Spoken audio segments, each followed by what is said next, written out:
नमस्कार दोस्तों, मेरे पीछे आप दो तस्वीरें देख रहे हैं। जाहिर सी बात है कि आप दोनों चेहरों को जानते होंगे, लेकिन फिर भी आपको बता देता हूं।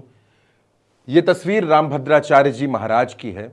चित्रकूट में रहते हैं, भगवान राम के अनन्य भक्त हैं, तुलसी पीठाधीश्वर हैं, रामायण के मर्मज्ञ हैं। बहुत ज़्यादा सम्मान इनके भक्तों के बीच में इनका है। हम भी बहुत ज़्यादा सम्मान करते हैं, पूरा सम्मान करते हैं। ये तस्वीर प्रधानमंत्री नरेंद्र मोदी के साथ इनकी है। जब प्रधानमंत्री चित्रकूट पहुंचे थे तुलसी पीठ में, तब रामभद्राचार्य जी महाराज ने नरेंद्र मोदी को ये गदा भेंट की थी। ये तब की तस्वीर है, लेकिन खबर तस्वीरों से आगे की है।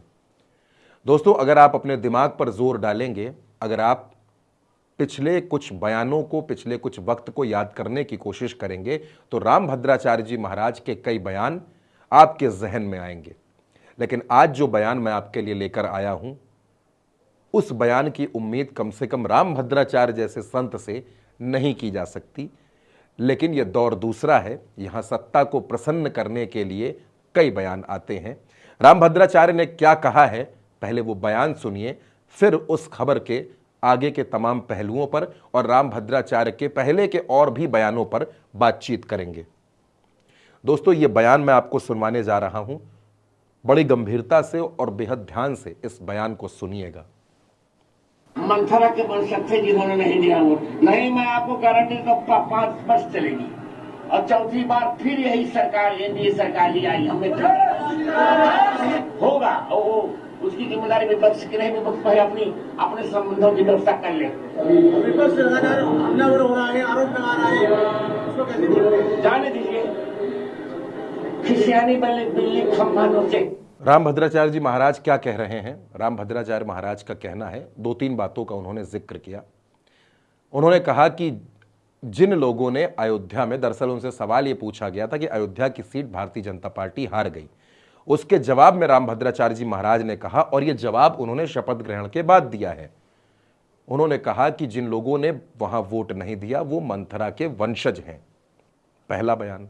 दूसरा बयान, सरकार पूरे 5 साल चलेगी, ये रामभद्राचार्य जी महाराज को पता है। तीसरा, वो आखिर में कह रहे हैं किस तरह से विपक्ष की बात पर खिसियानी बिल्ली खंबा नोचे। ये जो बात इन्होंने कही, ये संत की भाषा नहीं हो सकती, पहली बात। दूसरी बात, मानस में तुलसी बाबा लिखते हैं कि अब मोहि भा भरोस हनुमंता, बिनु हरि कृपा मिले नहीं संता। तो जब तक ईश्वर की कृपा नहीं होती तब तक आप संतों से नहीं मिल सकते। लेकिन आज के इस दौर में जो दौर चल रहा है, यहां संत और कथावाचकों के बीच का फर्क खत्म हो गया है। कौन संत है और कौन इवेंट के जरिए कथा सुना रहा है, इस फर्क को हम लोगों ने समझना बंद कर दिया है। हमारे लिए लाखों का सेट लगाकर, कैमरे लगाकर, लाइव स्ट्रीमिंग करा के, बड़ा दरबार सजाकर कथा बांचने वाले ही संत बन गए हैं। शायद ये हमारी और आपकी समझ की भूल है। लेकिन खबर पर वापस आते हैं। रामभद्राचार्य जी महाराज का कहना है कि अयोध्या में जिन्होंने भारतीय जनता पार्टी को वोट नहीं दिया वो मंथरा के वंशज हैं। यानी कि जो लोग भारतीय जनता पार्टी को वोट नहीं दे सके या जिन्होंने नहीं दिया, जिनकी इच्छा नहीं थी, क्योंकि लोकतंत्र है, उन लोगों को रामभद्राचार्य जी महाराज मंथरा का वंशज बता रहे हैं। अब दोस्तों, मंथरा कौन थी? मंथरा अयोध्या में राजा दशरथ की पत्नी कैकेयी की दासी थी। मंथरा शारीरिक रूप से कुछ अक्षम थी।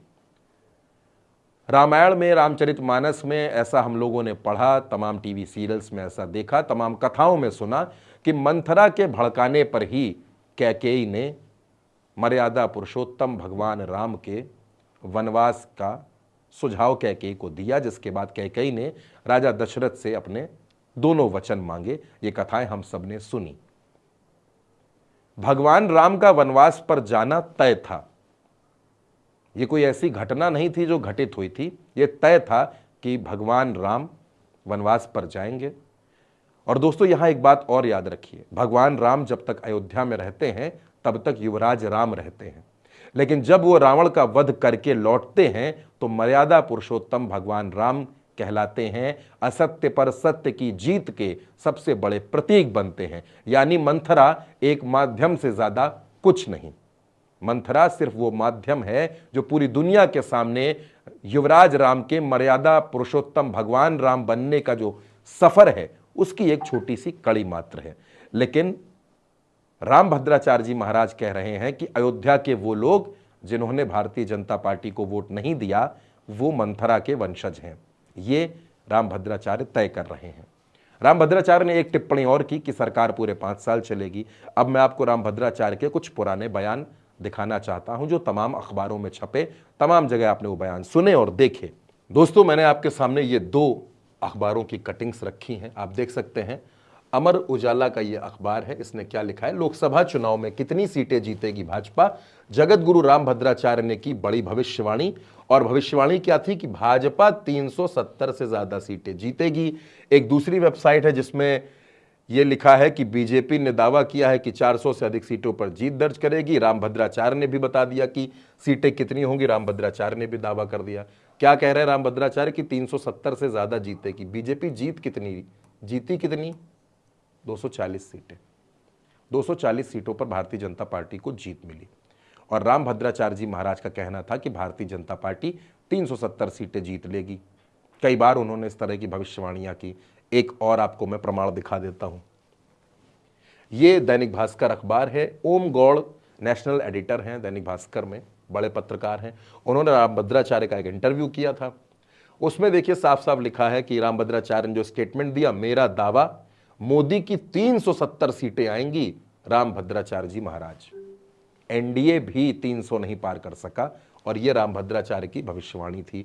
रामभद्राचार्य ने एक और बात इसमें खास तौर पर कही। जब सवाल पूछा गया कि आपने कहा 2024 में सत्ता तीसरी बार रिपीट होगी और 370 सीटें आएंगी, ये कोई समीकरण है, भविष्यवाणी है या विश्लेषण? तो रामभद्राचार्य ने इसका जवाब दिया कि यह ना गणित है, ना विश्लेषण और ना ही समीकरण, मेरी विशुद्ध भविष्यवाणी है जो 16 आने सच होगी। ये दैनिक भास्कर को दिए इंटरव्यू में रामभद्राचार्य जी महाराज ने कहा। और अब रामभद्राचार्य जी महाराज क्या कह रहे हैं, अब रामभद्राचार्य जी महाराज क्या कह रहे हैं वो सुन लीजिए पहले। मंथरा के वंशज थे जिन्होंने नहीं दिया वो नहीं, मैं आपको गारंटी देता हूं 5 वर्ष चलेगी और चौथी बार फिर यही सरकार, एनडीए सरकार ही आई। हमें होगा और उसकी जिम्मेदारी विपक्ष की नहीं। विपक्ष पहले अपने संबंधों की व्यवस्था कर ले। विपक्ष हमलावर हो रहा है, आरोप लगा रहा है, उसको कैसे देखते हैं? जाने दीजिए, खिसियानी बिल्ली खम्मा नोचे। दोस्तों, ये बयान मैंने आपको एक बार फिर से सुनाया जो रामभद्राचार्य जी महाराज ने अपने बयान में कहा था। रामभद्राचार्य जी के अनुसार अयोध्या के वो वोटर्स जिन्होंने भाजपा को वोट नहीं दिया वो मंथरा के वंशज हैं। दरअसल दोस्तों, मैं धर्म का विद्यार्थी नहीं, मैं आध्यात्म का विद्यार्थी नहीं हूं, मैं ज्योतिष का विद्यार्थी नहीं हूं, मैं किसी तरह की कोई भविष्यवाणी नहीं कर सकता, ये मेरी क्षमता के बाहर की बात है। लेकिन रामभद्राचार्य को लोग संत मानते हैं। बड़े बड़े सेलिब्रिटी, बड़े बड़े नेता, बड़े बड़े देश के दिग्गज रामभद्राचार्य के सामने दंडवत होते हैं। रामभद्राचार्य योग्य व्यक्ति हैं, वो ज्योतिष को समझते हैं, वो धर्म को समझते हैं, इस बात से कोई इंकार नहीं।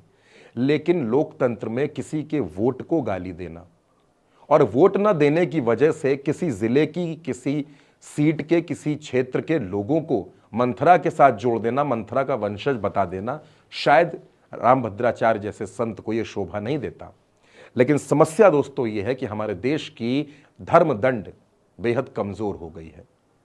जब धर्म के लोग, जब धर्म से जुड़े लोग, आध्यात्म से जुड़े लोग सत्ताधीशों के सामने खड़े होकर गणेश परिक्रमा करेंगे, जब वो ये चाहेंगे कि सत्ता के सबसे बड़े सिंहासन पर बैठे लोगों से नजरें मिल जाएं, सत्ता के सबसे बड़े आसन पर बैठे लोगों से संबंध मधुर बने रहें, तो देश में धर्म दंड कमजोर होता है।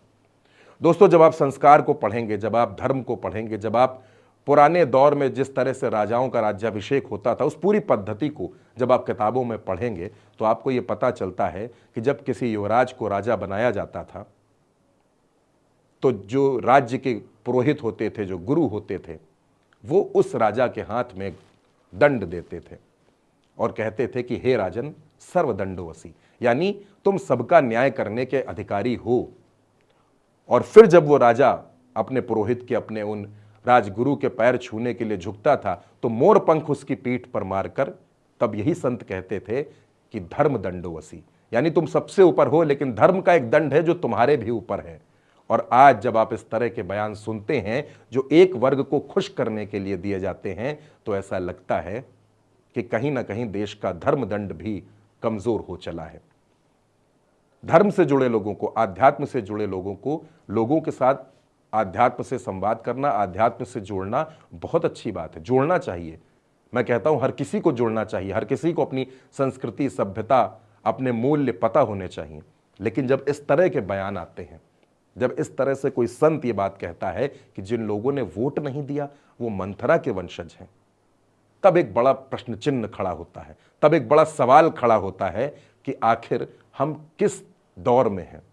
क्या लोकतंत्र में अपना वोट किसी और को दे देना, सत्ता को ना देना, या मौजूदा वक्त में जो सरकारें हैं उनको ना देना, ये किसी को यह साबित कर देगा कि उसने गलत कर दिया, उसने सही नहीं किया, वो मंथरा का वंशज है। कोई कहता है कि अयोध्या के लोगों से हम खरीदारी नहीं करेंगे, कोई कहता है हम अयोध्या जाएंगे नहीं। क्यों? क्योंकि अयोध्या ने चुनाव हरवा दिया, अयोध्या ने दूसरी पार्टी को जिता दिया। दोस्तों, लोकतंत्र में हर किसी का सम्मान है, सबके वोट का, सबके विचारों का, सबके मतों का, और ऐसे बयान बेहद गैर जरूरी हैं। ऐसे बयानों का कोई मतलब नहीं जो एक वर्ग को खुश करने के लिए दिए जा रहे हों। आज के लिए इस खबर में मेरे साथ इतना ही। रामभद्राचार्य जी महाराज के इस बयान पर आपकी क्या राय है, आप क्या सोचते हैं? क्या वाकई इस देश में जो हमारा धर्मतंत्र है, जो धर्मदंड है और जो संत समाज है, वो क्या ज़रूरत से ज़्यादा सियासी फेरों में उलझ गया है? अपनी राय हमें कमेंट बॉक्स में ज़रूर बताइएगा। ये खबर आप उल्टा चश्मा यूसी पर देख रहे थे।